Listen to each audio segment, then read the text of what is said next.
Council of State annulled the ruling that prohibited the use of military force against social protests. And protesters demand action to prevent violence against women in France.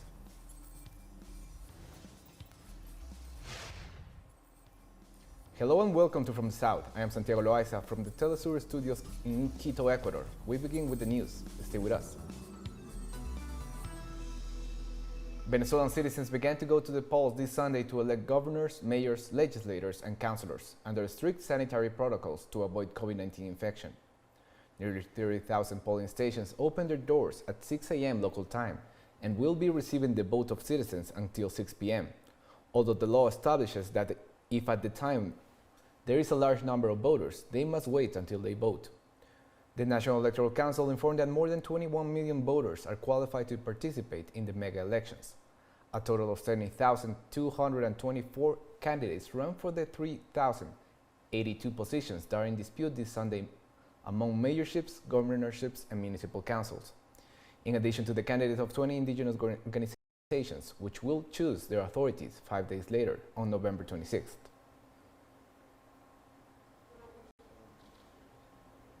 The Venezuelan president, Nicolás Maduro Moros, praised the rollout of the regional elections and the joyful ambience of the country.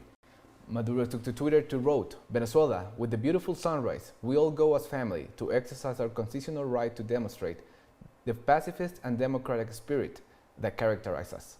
Vote for peace."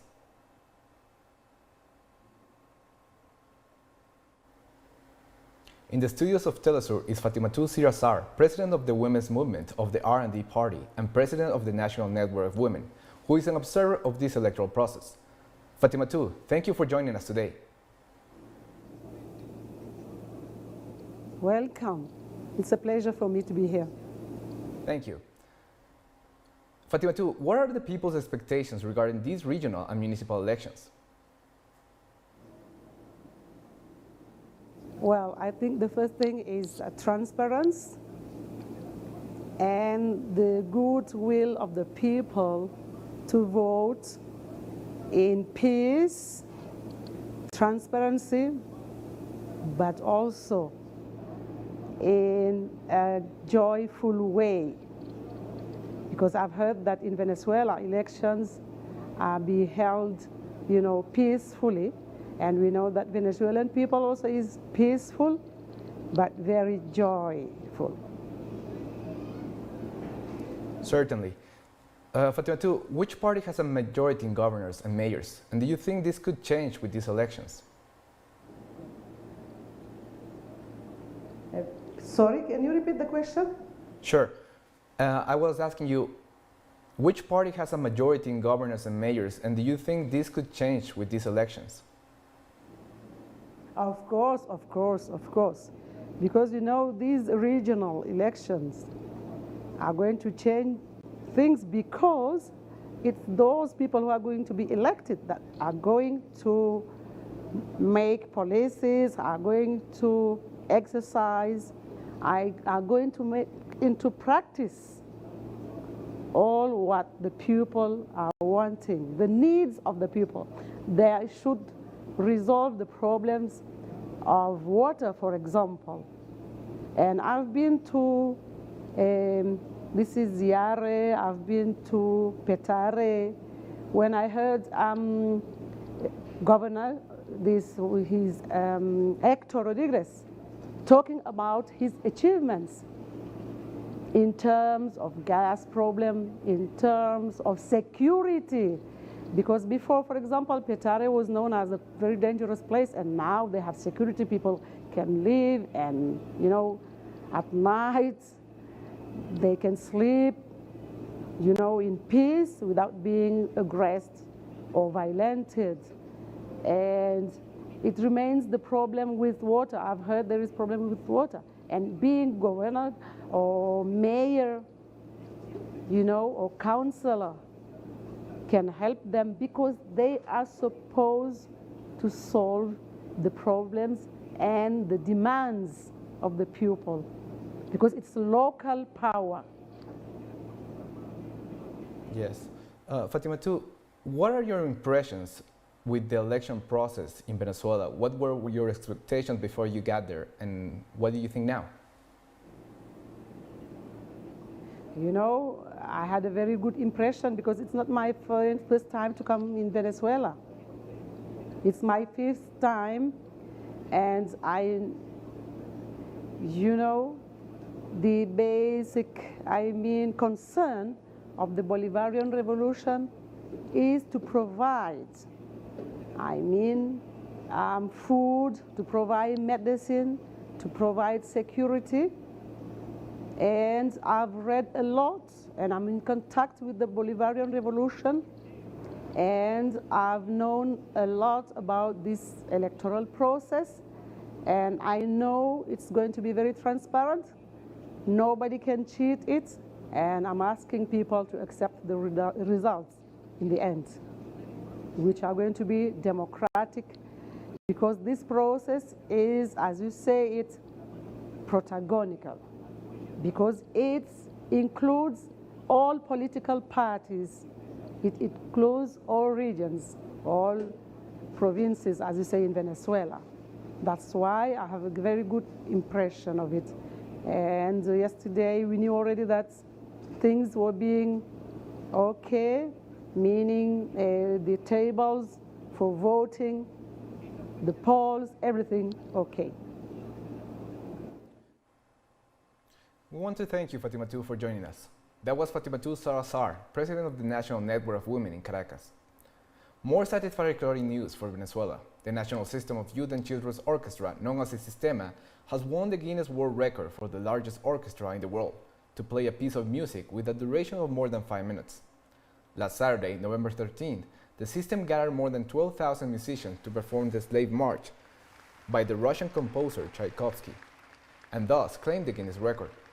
The award was announced at a gala event this Saturday, which saw a concert and the official announcement of the victory for Venezuela and the National System of Youth and Children's Orchestra.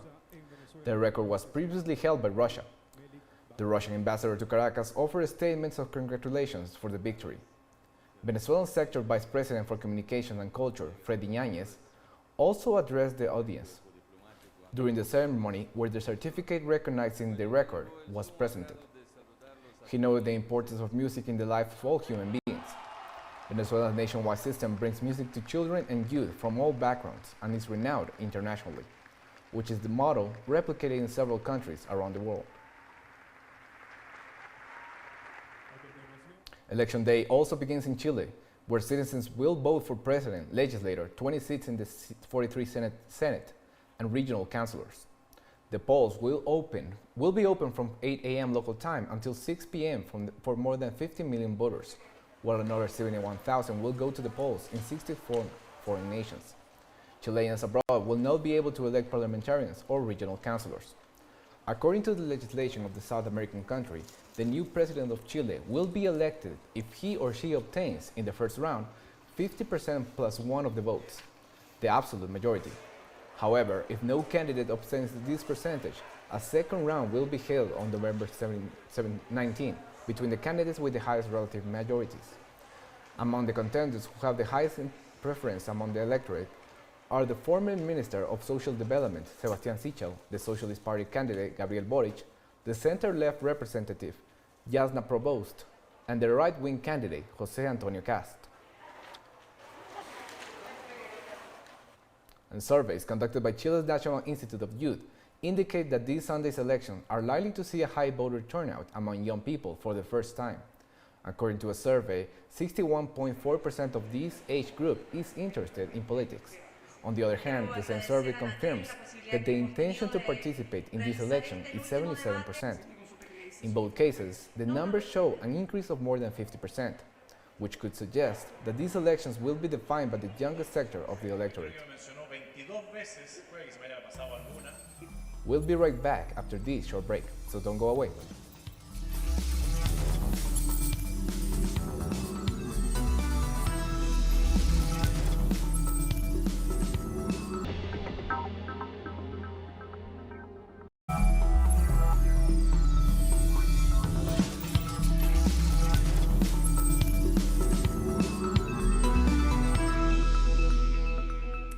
welcome back to From the South.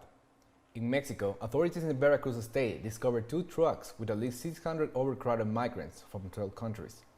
The National Immigration Institute reported there are 141 women and 455 men from 12 countries, mostly from Guatemala, but also from India, Bangladesh, and also African countries. They were transferred from the Federal Attorney General's office in Coatzacoalcos in buses to the Aycuayacan migration station. The finding occurs while 2 migrant caravans of around 800 people, one in Veracruz and the other in Chiapas, on the border with Guatemala, have captured the attention in the last weeks. Mexico has detected more than 190,000 undocumented migrants from January to September, nearly triple the number in 2020. There are boys, there are girls, there are children. I've had to see pregnant women, people with illnesses, colds, cough. At that time, verification was requested through the doctor. They provide us with the doctor who works here in the prosecution service, who kindly treated us and sent to buy the medicines. Second Deputy Prime Minister of Spain and Minister of Labor and Social Economy, Yolanda Diaz, praised former Brazilian President Luis Inácio Lula da Silva as an example of the struggle for social justice and global democracy. The comments came after the Spanish minister met with the former president on Friday, whom she described as a human rights advocate. During his visit to Spain, which comes as a part of a tour of several European countries, Lula also met with Prime Minister Pedro Sánchez. The 2 politicians discussed issues related to the pandemic, climate change, and economic recovery. Sánchez reiterated his commitment and solidarity with Latin American and Caribbean nations as they work to recover from the impacts of COVID-19. Lula regained his political rights in March after the Brazilian Supreme Court overturned his convictions. Although he is yet to confirm his candidacy, there is great expectation surrounding his possible bid for the presidency in 2022. Colombia's Council of State annulled the ruling that prohibited the use of military force against social protests. Friday's court decision overturns the July ruling ordering the suspension of the decree, which gave the military authorization to use force against social protests during the national strike mobilizations. Dozens of social movements and political leaders have denounced the excessive use of force by security forces against this year's nationwide demonstrations. According to data from the Institute for Development and Peace Studies, there were over 1,600 arbitrary detentions, at least 346 disappearances, more than 1,200 people wounded, and 41 cases of homicides allegedly committed by police officers related to the national strike mobilizations in Colombia. This Saturday, the presidency of Ecuador announced that a bilateral meeting will be held on Sunday between President Guillermo Lasso and his Colombian counterpart, Iván Duque. Through a press release, Ecuador's General Secretary of Government announced that the high-level meeting will take place at the Carondelet Palace, the government headquarters and official residence of the president. The text states that the meeting will serve to discuss different aspects of the bilateral relationship, the exchange of experiences, and the definition of security strategies. Thousands of protesters marched on Saturday through Paris and other French cities to demand government action to prevent violence against women.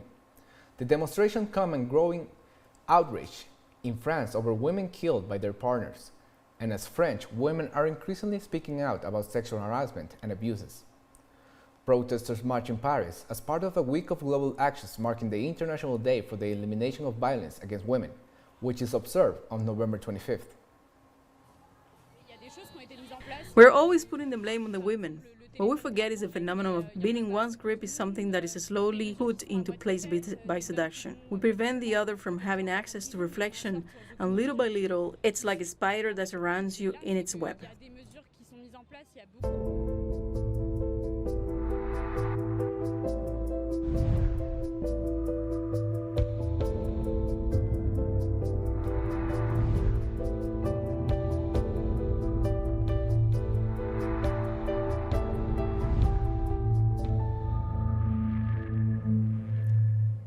The United States Food and Drug Administration has authorized booster shots of COVID-19 vaccines for all adults. The decision, analyzed for some time now, had already begun to be adopted at the state and local levels. The booster shots on offer are the Pfizer and Moderna vaccines.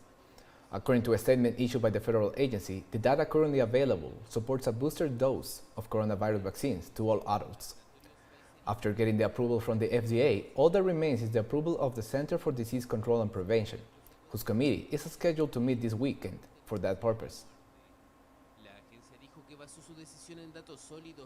The first group of vaccinated tourists were welcomed on the Vietnamese island of Phu Quoc on Saturday, following nearly 2 years of border restriction aimed at limiting the spread of COVID-19. More than 200 travelers who arrived from South Korea will spend their holidays in a designated resort to follow the virus safety protocols. According to information posted on the website of Vietnam's National Administration of Tourism, the arrival to the island represents the official launch of Vietnam's Vaccine Passport pilot program, which will allow fully vaccinated travelers to enter the country on charter flights. Vietnam closed its border in March 2020, shortly after confirming its first COVID-19 case. Since then, authorities have allowed several international flights a week to carry foreign experts and diplomats, as well as repatriating Vietnamese nationals. We have more stories coming up after this final break, so stay with us.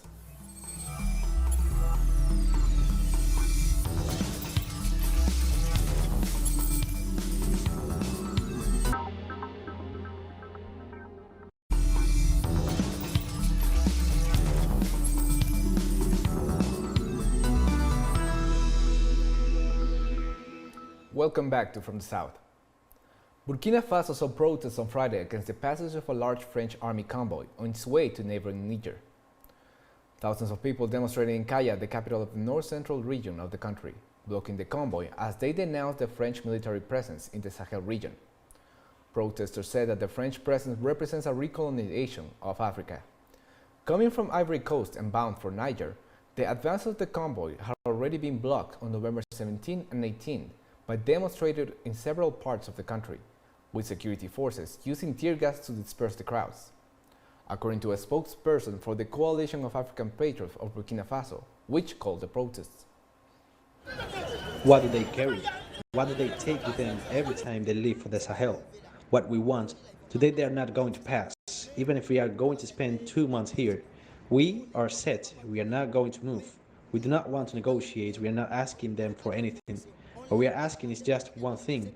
They can go home. That's it. I asked them, why don't you leave? The French told me that it is not them. It is Emmanuel Macron. If Emmanuel Macron gives them the order to leave until they get it, they will stay here. That's it. We don't take orders from anyone. We are only here for ourselves. If God decides that we are going to stay here, we will stay here. This is Faso, motherland or death. Women gathered in the Ethiopian capital on Friday to donate food and blood for the Ethiopian National Defense Force as the conflict in the north of the country continues. The fighting broke out in the northern region of Tigray last November following attacks on army camps by the Tigray People Liberation Front, which has since advanced beyond the region and is threatening to take the conflict to Addis Ababa. Meanwhile, envoys are attempting to broker a ceasefire and peace deal to bring the conflict to an end, as a humanitarian crisis looms in Tigray. This event was organized to show women's support for our defense force by providing them food items, and women would be willing to go as far as the battlefield to help guard the National Defense Force soldiers. I am donating blood to the injured soldiers so that we can give our blood to those who spill their blood in combat. I swear to Allah, I am delighted to donate my blood. Around 1.5 million ETB worth of food of non-items were supplied for the Ethiopian National Defense Force, who are struggling for us.